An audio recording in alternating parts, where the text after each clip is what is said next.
The one event that all Washington waits for each spring is underway. The annual blooming of the Yoshino cherry trees. Residents and tourists alike descend on the Tidal Basin to photograph, paint, and generally marvel at the beauty of the pink and white blossom. It's like a monument that is here only for a few days each year. The annual event draws millions, but this year, a large number left disappointed.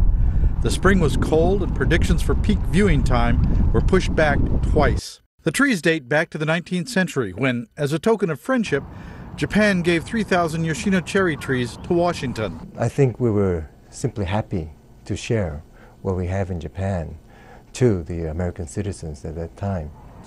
Yoshino cherry trees generally live for 20 or 30 years, but some of the original trees are still living at the basin 100 years later. First Lady Helen Taft planted the first tree in 1912 in a private ceremony attended by 4 people.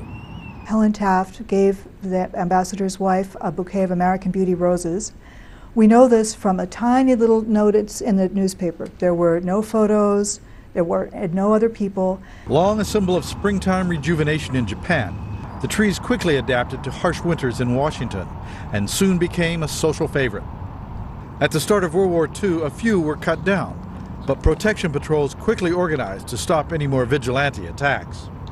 Over 50 years later, the annual burst of pink and white remains extremely popular. And there is also a philosophical take on the blossoms. So it kind of shows you how ephemeral any beauty or any life can be. And that really gives cherry blossom some spiritual beauty as well. The original gift was about peace and friendship and enjoying life and nature's beauty.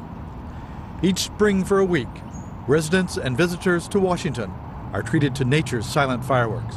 Tom Ritchie, Associated Press.